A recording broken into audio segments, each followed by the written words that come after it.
posgrado, tenemos alunos de maestría y doctorado acá hoy para ouvir-te. Por favor, Eduardo. Ok.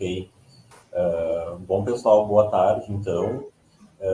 Graças, doutora Ana Vidarte, por haber aceptado nuestra invitación para el seminário, para la charla de hoy.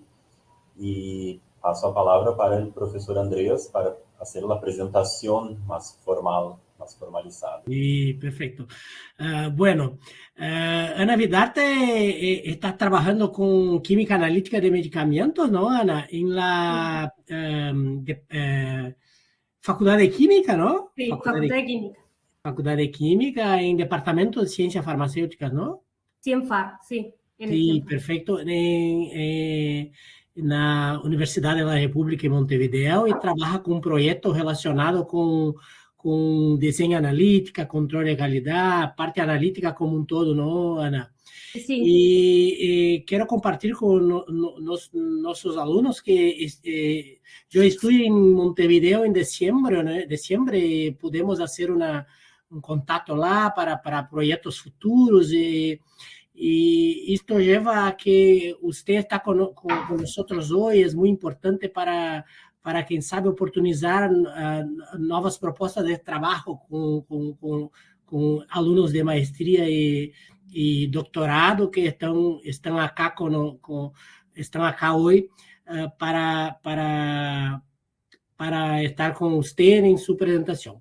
Pero, Ana, es un placer que tenga aceptado estar hoy acá y quiero decir que tengo certeza que vamos a trabajar juntos en el futuro próximo. Usted estará acá en Porto Alegre o algún alumno va a estar con nosotros acá o vamos a tener algún alumno con ustedes en un futuro próximo. ¿Ok? Bueno. Pero, Ana, está com a palavra agora, por favor, e fique à vontade, tenha um tempo para apresentar e depois vamos falar um pouquinho, discutir um pouco. Gracias. Bueno, gracias. Bueno, muchas gracias a ustedes por la invitación. Y como decía Andreas, yo trabajo en el Laboratorio de Química Analítica de Medicamentos de la Facultad de Química en la de UDELAR en Uruguay. Yo les voy a hablar hoy un poco de lo que tiene que ver con introducción a la calidad por diseño analítico. Y bueno, para ponernos un poco en contexto, el AQBD o la calidad por diseño analítico se parte a través de lo que viene a ser el QBD. Nosotros tenemos las guías, la ICH-Q8, que implementa el desarrollo farmacéutico a través del uso de QBD. Y la definición que ustedes tienen ahí, que dice que la calidad desde el diseño es un enfoque sistemático para el desarrollo que comienza con objetivos predefinidos y hace énfasis en la comprensión del producto y del proceso, así como en el control de proceso basado en ciencia sólida y en la gestión de riesgos de la calidad. Y los dos pilares del QBD son la gestión de riesgos y el diseño experimental. Nosotros vamos a ver que esto se extiende a lo que tiene que ver con el AQBD. También va a empezar el AQBD con objetivos predefinidos. Vamos a ver después que nosotros tenemos que definir lo que se llama el ATP, tenemos que conocer nuestro producto y nuestro proceso, y después vamos a trabajar también con la gestión de riesgo. Todo esto lo vamos a ir viendo a través de la presentación y la idea es poner algún ejemplo de algún trabajo nuestro para que sea más gráfico de lo que estamos hablando. Entonces, ha habido una evolución en el tiempo de lo que tiene que ver con el QBD. Esto llega hasta el 2022, pero hasta el 2024, digamos que se estaban creando guías, que empezó a implementarse la guía ICH-Q14 en el 2024. Pero a los inicios, en la década de los 90 aproximadamente, nosotros trabajábamos bajo la forma tradicional, tanto para la validación de procedimientos analíticos como para los procesos de validación en la industria farmacéutica. Ya hacia el 2004 es cuando la ICH comienza a sacar guías, la ICH-Q8, la Q9, que está enfocada más hacia el QBD. Ahí, en ese tiempo, la EMA y la FDA van empezando a trabajar también bajo los enfoques de QBD, y las farmacopeas se van alineando a ese enfoque y la USP, por ejemplo, va sacando en el Pharmacopeia Forum algunos artículos, como son los que tienen que ver con el ciclo de vida, que posteriormente sale un capítulo general sobre el ciclo de vida, y lo que tiene que ver con el ATP y estrategias analíticas de control. Y ahí van surgiendo distintas guías para trabajar bajo ese enfoque. Incluso en la USP sale un capítulo que es el 1210, donde está la parte estadística de la validación para tratar de trabajar bajo ese enfoque. Entonces se van actualizando las farmacopeas. Un poco es lo que vemos acá, que la USP se alinea con el trabajo bajo la forma de QBD. En la farmacopea británica hay una guía donde se muestra el desarrollo de un método bajo AQBD para la atorvastatina. Y en la farmacopea europea también empiezan a salir capítulos generales, incluso uno de los últimos es el capítulo general de diseño experimental para alinearse bajo esta forma de trabajo. En la realidad, esto ha sido todo un proceso que va de hace como 20 años que se viene implementando y cada vez más. Entonces, ¿qué importancia tiene el trabajo bajo el enfoque de AQBD? Bueno, desarrollo de métodos basados en ciencia y análisis de riesgo. Uno, con el desarrollo bajo esta forma, va a conocer el impacto de las variables críticas del método en los atributos críticos. Ahora vamos a ir viendo toda esta terminología. Que tenemos alta flexibilidad porque vamos a tener una región operativa de diseño del método. No vamos a trabajar solo en un punto. O sea, podemos trabajar en un punto, pero vamos a tener toda una región del método donde la vamos a conocer y nos vamos a poder mover sin tener que validar nuevamente. Además, nos va a facilitar la transferencia y vamos a tener, al tener tanto conocimiento del procedimiento, menores fallas y OOS Out of Specification. Algunas palabras las dejo en inglés porque es más común verlas y resulta más sencillo. Entonces, el enfoque a QBD, nosotros cuando vimos la definición de QBD dijimos que era un enfoque sistemático. Entonces, se empieza sí o sí por definir el perfil objetivo analítico, lo que se llama el ATP, que ahora vamos a ver rápidamente 2 ejemplos. Nosotros, después de tener definido el ATP, vamos a seleccionar una técnica analítica, un procedimiento analítico. Ahí, con ese procedimiento, nosotros tenemos que conocer cuáles son sus atributos críticos. ¿Tá? Ahora lo vamos a ver. Los atributos críticos van a ser aquellos que impacten, por ejemplo, en la especificidad, en la exactitud, en la precisión del método. A partir de ahí, bueno, vamos a ver cuáles son las variables críticas y vamos a hacer, por ejemplo, un diagrama de Ishikawa para ayudarnos a encontrar esas variables críticas que están relacionadas con los atributos críticos. Si tenemos muchas variables críticas para estudiar, entonces de repente hacemos un diseño de screening para decir, bueno, de estas, ¿cuáles son las más importantes? Eso nos va a permitir luego hacer diseños experimentales completos, donde nosotros estudiemos los efectos principales y los efectos de interacción. Y a partir de tener un diseño de superficie de respuesta, después vamos a definir una MODR, y a partir de la MODR también vamos a ver, y a partir de lo que nos da el diseño, vamos a hacer un análisis de riesgo nuevamente, ver cuáles pueden ser nuestras variables críticas y establecer las estrategias analíticas de control. ¿Tá? Entonces, eso más o menos es el proceso para hacer para trabajar bajo un AQBD.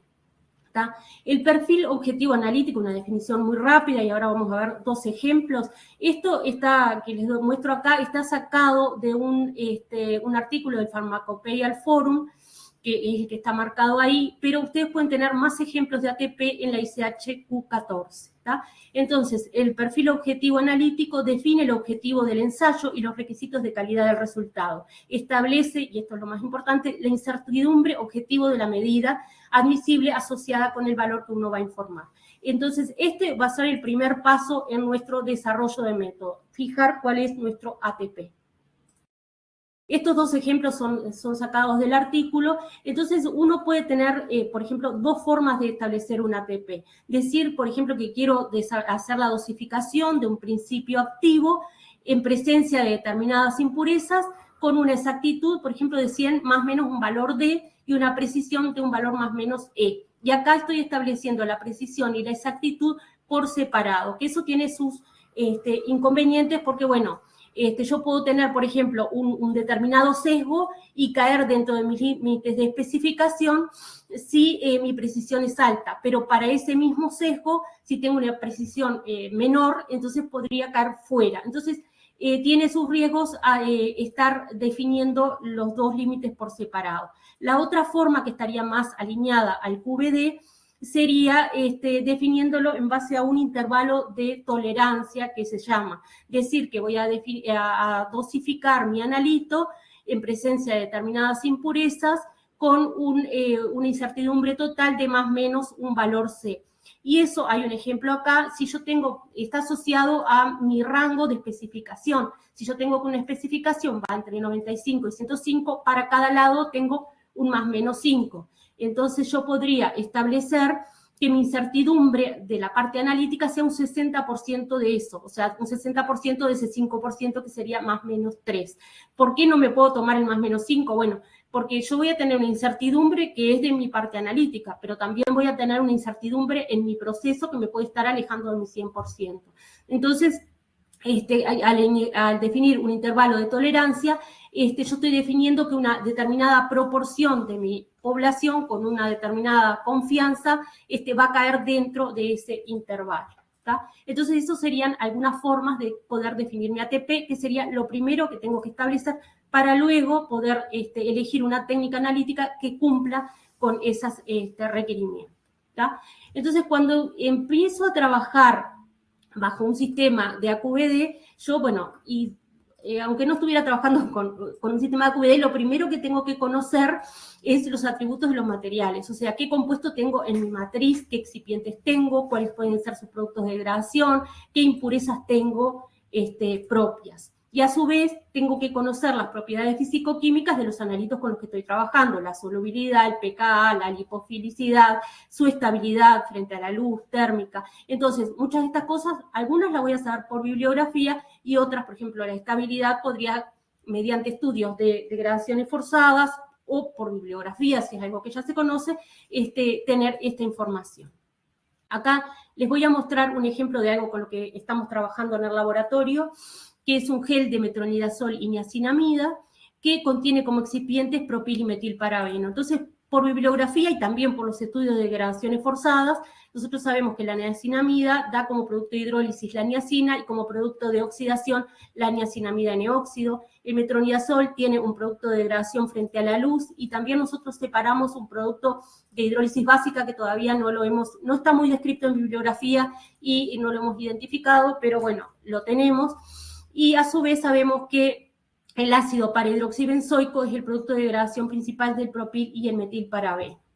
Entonces, bueno, tenemos de bibliografía, de Chemical Lies y otras bases de datos de los pKa de algunas, de los principios activos y de algunas de las impurezas. Y también sacamos datos sobre la solubilidad. Toda esta información la necesitamos para empezar a desarrollar nuestro procedimiento analítico. Nosotros al final, ustedes recordarán que cuando estamos en HPLC, lo mejor o lo ideal sería trabajar fuera del pKa más o menos 1,5, donde la droga esté o totalmente ionizada o no ionizada. En este caso, nosotros justamente vamos a trabajar en una zona que es para la niacinamida y para el metronidazol fuera del pKa más 1,5. Eso fue lo que llegamos finalmente, ¿no? Nosotros, para empezar a hacer ese desarrollo en esa fase de exploración, hicimos una mezcla de los principios activos con los excipientes, que algunos los separamos con un fraccionador, un HPLC que tenemos un fraccionador, algunas otras impurezas las adquirimos y con eso hicimos una mezcla y hicimos corridas en el HPLC, probamos con una C18, fenilo, Atlantis, que sirve para compuestos más polares, es una C18 con compuestos más polares. Llegamos a usar en serie C18 con fenilo y abarcamos un rango de 2 a 5,8. También probamos pares iónicos, hicimos pruebas con metanol y acetonitrilo. Teníamos algunos compuestos que no se retenían mucho, entonces elegimos trabajar con metanol y con acetonitrilo. Entonces, bueno, trabajamos con una columna C18 de 25 centímetros, buffer acetato pH 5,65 y como fase móvil B el metanol. En realidad tenemos toda una parte isocrática hasta que se diluye el metronidazol y después hacemos un gradiente, el gradiente lo hacemos para eluir el propilparabeno y el metilparabeno, que como la fase acuosa es muy acuosa, no logramos eluirlo en la parte isocrática y para eso necesitamos el gradiente. Toda la parte de AQBD, en realidad, el diseño lo hacemos para mejorar la parte isocrática, digamos, para optimizar la parte isocrática. Un flujo de 2 a una temperatura de 24 grados. Esa es la condición cero, digamos, para los estudios que vamos a hacer. Entonces, lo primero que tendríamos que hacer es elegir nuestros atributos críticos del método. Como dijimos, los atributos críticos del método son aquellos que nos van a impactar en la selectividad, en la precisión, en la exactitud. ¿tá? Y en nuestro caso, los atributos críticos fueron las resoluciones entre los distintos analitos, el K' o el factor de capacidad para el primer analito que se eluye, que es el producto de degradación básico de metronidazol, y para el metronidazol. O sea, uno no queremos que esté muy en el frente y el otro que se vaya muy atrás, para que no tengamos tiempos de retención tan grandes. Es como un compromiso entre esos factores y esos fueron los atributos que nosotros llegamos a elegir. ¿tá? Entonces, ¿quiénes son las variables críticas del método? Son aquellos parámetros del método cuyo nivel afecta uno o más atributos críticos. Y ahí pueden ser muchos, acá puse algunos, puede ser el tipo de solvente orgánico, el porcentaje de solvente orgánico, el pH del buffer, la fuerza iónica, el flujo, la temperatura, el tipo de relleno de la columna, podría ser también. Entonces, en todo lo que tiene que ver con la forma sistemática de trabajar, una de las cosas que vamos a hacer después que tenemos esos atributos críticos y variables críticas es hacer una gestión del riesgo. Y en la gestión del riesgo tenemos una parte que es la evaluación del riesgo, donde tenemos que identificarlos, hacer un análisis y una evaluación y después ver cómo vamos a controlar esos riesgos y hacer una revisión del riesgo. Entonces, para hacer esa identificación de riesgos se hace en una forma sistemática, nos podemos ayudar con tablas, con diagramas de Ishikawa, es de lo más común, y a su vez también para identificar los riesgos lo podemos dividir en todo lo que tiene que ver con la preparación de la muestra o lo que tiene que ver con el sistema cromatográfico, lo podríamos ver por separado. En nuestro caso, este es un diagrama que hicimos para nuestro estudio, bueno, vimos que teníamos factores de la fase móvil que nos podían influir, como podía ser el buffer, el pH, la fuerza iónica, el solvente orgánico, el tipo de solvente orgánico, la proporción, también con qué preparamos la muestra, porque como es una fase muy acuosa, si la hacemos en metanol, por ejemplo, se nos puede doblar el pico, etc. O sea que hacemos un diagrama para tratar de identificar cuáles pueden ser todos nuestros variables que puedan ser críticas. Y después ese análisis del riesgo lo podemos hacer utilizando distintas herramientas como son CNX, mapa caliente, FMEA, y se puede hacer en una forma cualitativa y también se podría hacer en una forma, digamos, cuantitativa. Entonces, para hacer esto, ¿en qué nos basamos? Bueno, en la teoría, en el conocimiento previo y en las evaluaciones preliminares que hacemos. Nosotros hicimos corridas, por ejemplo, y vimos que con acetonitrilo se nos eluía muy al frente. Entonces, bueno, con esas corridas previas vamos teniendo una cierta información para hacer esa evaluación. ¿tá? Entonces, este es un ejemplo del CNX, donde todo eso que teníamos en el diagrama de Ishikawa lo pusimos en una tabla y lo fuimos descomponiendo y viendo qué riesgo presentaba y si eran variables que podrían ser controladas o que las tenemos que determinar experimentalmente. Una forma muy visual y más sencilla de hacerlo es con un mapa caliente, donde yo pongo todos mis atributos críticos y las variables que más pueden impactar, y ahí les doy un color y veo si es un impacto alto, bajo o medio que pueden llegar a tener. Y eso, muchas cosas experimentalmente las puedo llegar a ver visto, digamos. Y de ahí voy a elegir cuáles son las variables que más me impactan. Y es como dijimos, si tenemos muchas variables, bueno, conviene hacer diseños de screening para después quedarse con unas pocas y hacer un diseño de superficie de respuesta. En los diseños de superficie de respuesta tendría muchas corridas si quisiera hacerlo con muchos variables. Entonces, conviene hacer un screening y buscar las que impactan más y después hacer el diseño de superficie de respuesta. En nuestro caso, nosotros no teníamos tantas variables y terminamos eligiendo el pH del buffer, la temperatura del horno y el porcentaje de metanol como los que eran los factores más críticos. Entonces, después yo voy a hacer una evaluación finalmente, después de correr los diseños de superficie de respuesta, voy a hacer una evaluación y eso lo vamos a ver ahora cuando veamos un ejemplo de cuáles son nuestras variables que más impactan. ¿Tá? Con la información que saquemos podemos hacer esa evaluación y bueno, y después vamos a tratar de controlar el riesgo disminuyéndolo en caso de ser posible. Entonces, después nosotros... Para todo esto nos vamos a ayudar con diseños de superficie de respuesta, donde voy a hacer un análisis matemático y gráfico. Como habíamos dicho, podemos tener modelos de screening, que son previos a hacer los modelos de segundo orden de superficie de respuesta, y puede ser, por ejemplo, un Plackett-Burman, un factorial fraccionado, y eso me va a permitir reducir los factores a estudiar después y también ir definiendo los niveles donde voy a trabajar. Dentro de los modelos de segundo orden podemos tener factorial completo, Bose-Benken, diseño central compuesto, hay diferentes modelos y eso hay que un poco estudiar. A veces los mismos software les dan una idea de cuáles conviene usar, el poder de cada modelo y bueno, hay algunos parámetros que hay que evaluar a la hora de elegir esos modelos. Entonces, bueno, con el diseño de superficie de respuesta, ¿qué es lo que yo quiero lograr o cuáles son mis objetivos? Bueno, definir una región operativa del método, que ahora les voy a mostrar un gráfico para que lo vean más fácilmente, y el punto óptimo de trabajo. ¿Tá? Hay distintos diseños que se pueden utilizar para hacer estos diseños experimentales, como el diseño SPERT, estadística, Minitab, MODE, MATLAB, etc. Incluso algunos vienen acoplados, el Fusion viene acoplados a los HPLC. Entonces, para ponerle el ejemplo de nuestro trabajo, el diseño de superficie de respuesta, nosotros trabajamos, como habíamos dicho, con una columna C18 de 25 centímetros, un buffer en el punto cero, un buffer acetato pH 5,65 y con metanol. Y el punto, digamos, en el nivel 0, el metanol lo teníamos a 6,5, en la parte isocrática, que es la que nosotros vamos a tratar de optimizar, que es esto que se muestra acá. Y entonces dijimos que nuestras variables críticas iban a ser pH, porcentaje de metanol y temperatura. ¿Tá? Y vamos a trabajar a niveles -1, 0 y 1. Nosotros hicimos un diseño central compuesto centrado en las caras. ¿Tá?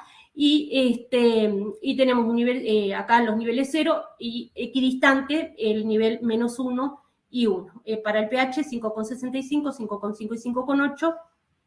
Para el metanol 6,5, 8 y 5. Y para la temperatura 20, 24 y 28 grados.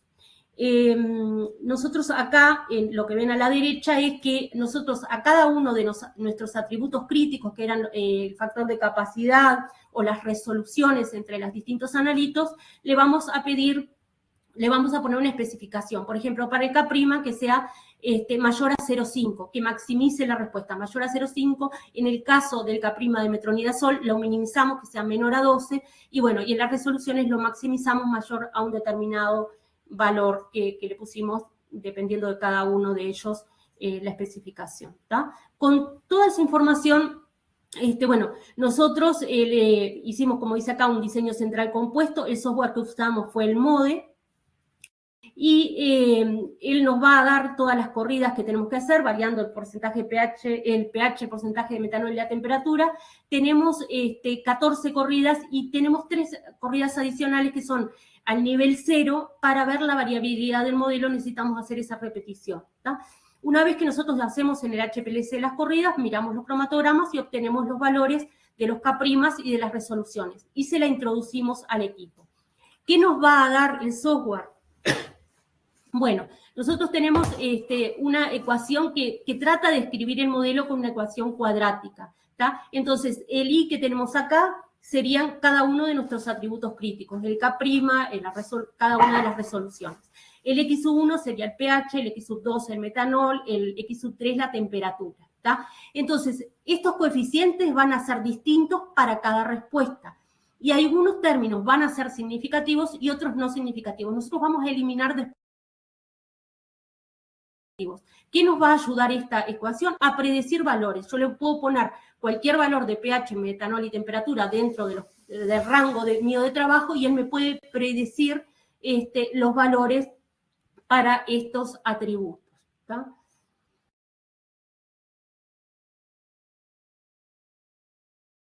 Bueno, no sé, no me pasa la diapositiva.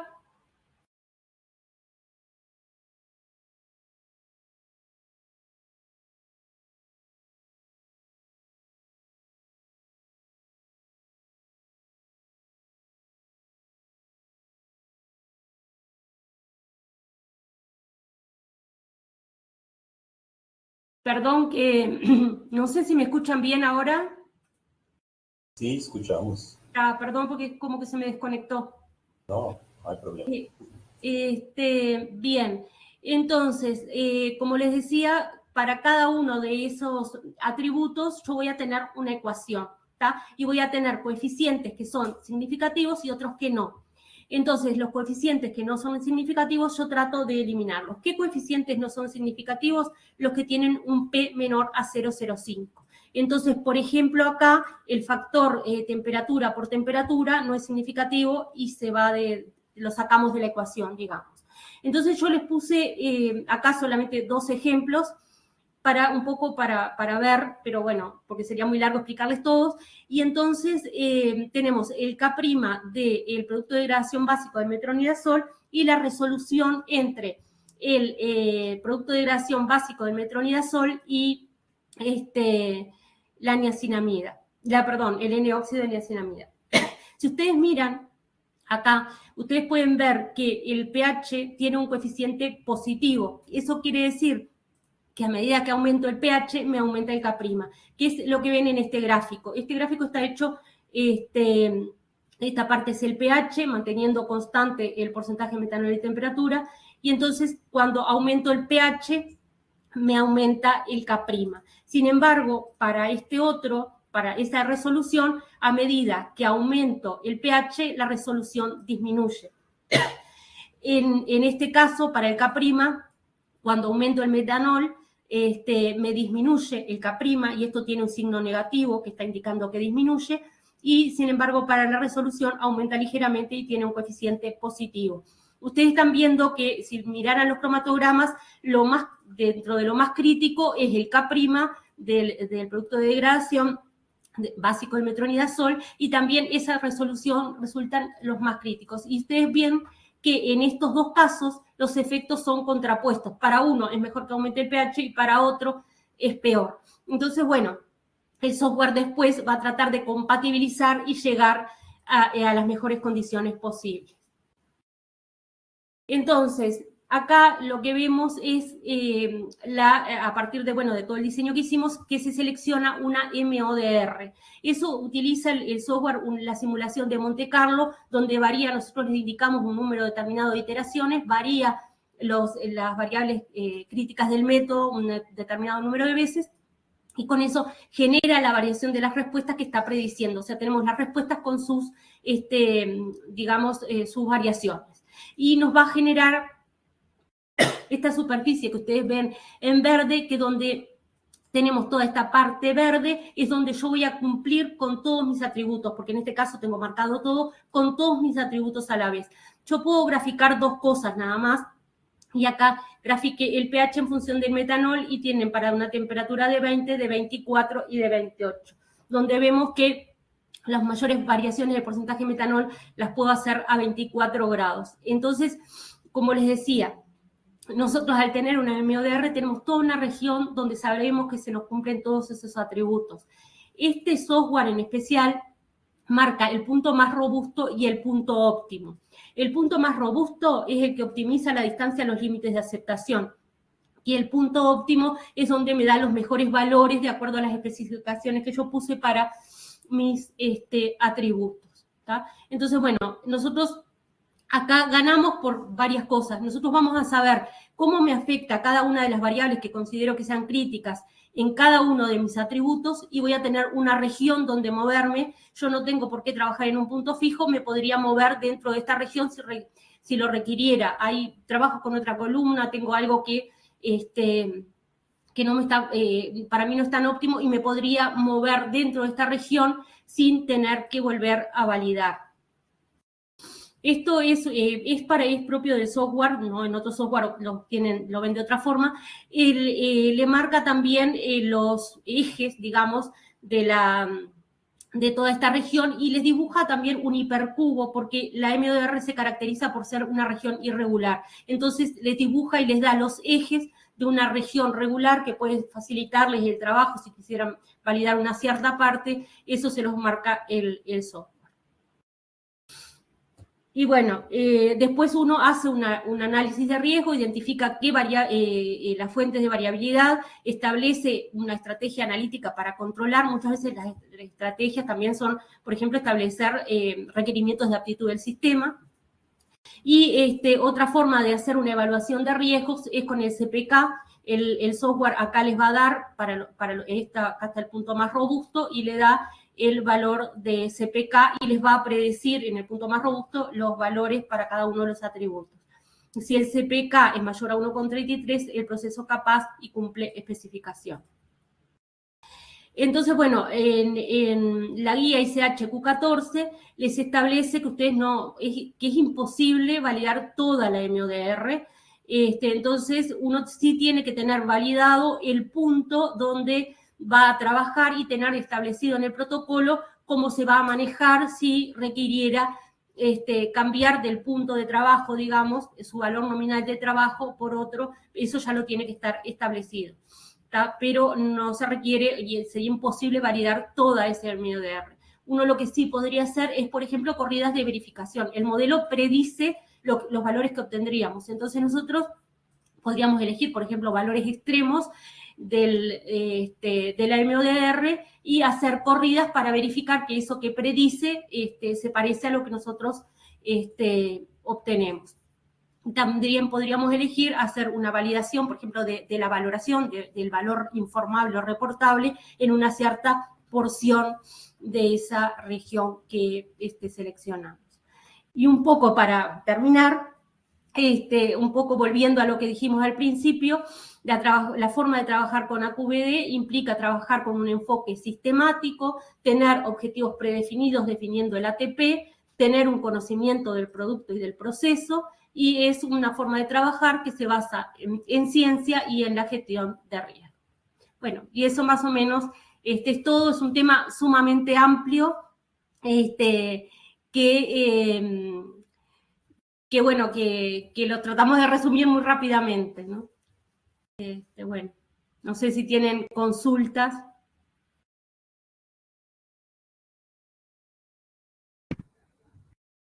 Gracias, doctora Ana, por su excelente presentación. Y ahora tenemos un tiempo para preguntas. Si alguien quiere hacer, paso a palavra a Andrés también. Sí. Vamos ver si tiene... Bueno, posso fazer uma pergunta para estimular os alunos a hacerem também, não, Ana? Que apresentação muito boa. Podemos ver que tem conhecimento de QBD, não? Quality by Design, e está trabalhando com isto, não? De maneira profunda, e isso é muito valioso. Em especial na área analítica, ¿no? En la área analítica, que es muy aplicable. Pero acá tenemos alunos de área analítica, área de desenvolvimento tecnológico, plantas medicinales, y siempre tenemos el método analítico con los proyectos, ¿no? Junto con los proyectos. Pero quería hacer una pregunta en la cuestión regulatoria, ¿no? Mencionas o ICH 14, ¿no? Sí, sí. Que trata de QBD, pero ¿cómo ves la obligatoriedad de incluir QBD en no de desenvolvimento analítico? Si tiene una tendencia a ser obligatoria o es una ferramenta importante, pero nosotros miramos muchos trabajos no incluyen QBD en su desenvolvimiento. ¿Cómo ves esto? No, o sea, obligación no, porque eso incluso en la farmacopea se establece que uno puede trabajar bajo la forma tradicional. Entonces, creo que es la tendencia. Ustedes ven todo la cronología que les puse en el tiempo, es la tendencia y se ve mucho más también en lo que tiene que ver con la parte de farmacotecnia o la parte galénica, eso cada vez más se va hacia eso. Creo que nosotros siempre en Uruguay no hay ese requerimiento y obligatorio no lo es. Es conveniente y a veces, me parece a mí, que pasa que a uno le parece que es más difícil de lo que es.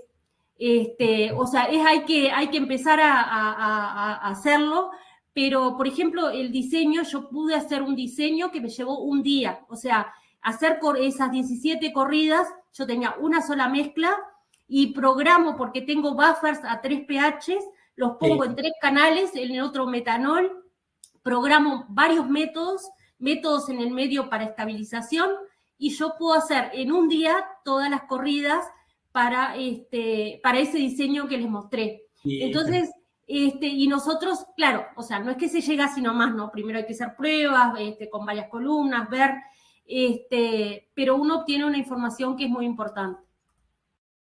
Sí, muy bueno.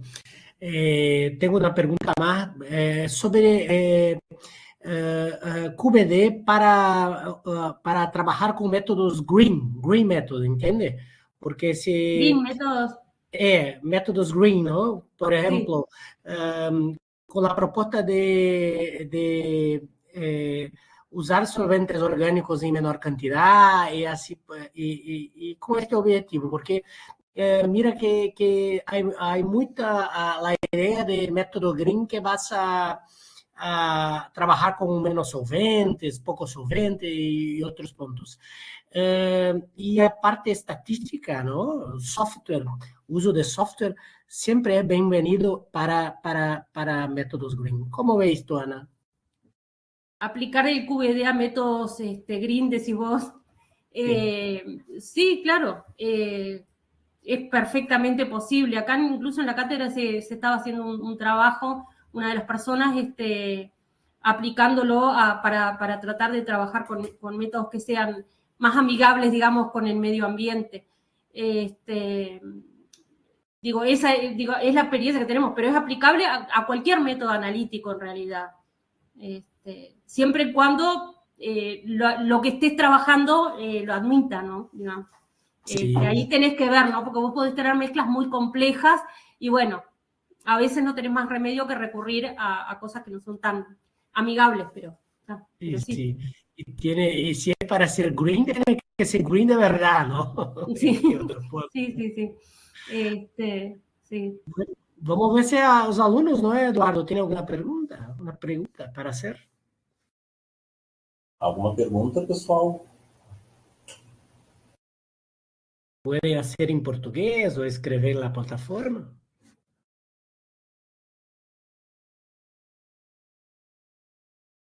Bueno, es así, tem días que preguntar. ¿Quién sabe si entendieron el español lo que pasa? Lo que pasa es que es muy rápido y en español capaz que se dificulta. Pero tengo una pregunta más. Ahora tengo que hablar con usted porque trabajo con analítica, ¿no?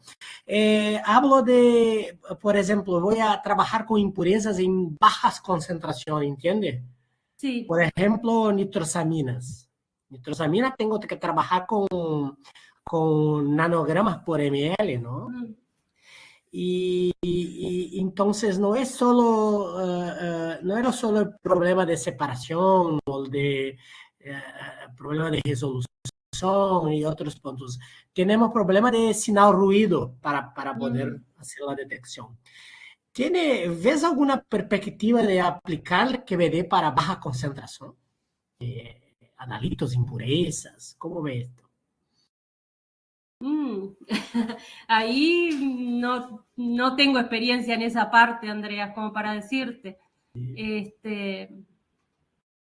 Penso, por ejemplo, para resolver problemas de sinal ruido, que no es aplicable para una impureza, para otra, pero es una reflexión, ¿entiendes? No es nada. Sí, yo no veo tanto eso.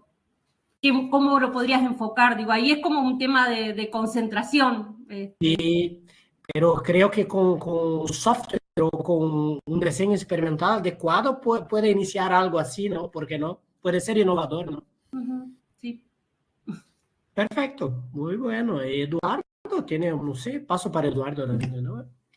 Bom, encerramos então o seminário, né? Agradeço novamente, professora Ana, pela sua disponibilidade, por haver aceitado o nosso convite do PPGCF da URGS, e bom trabalho. Obrigado.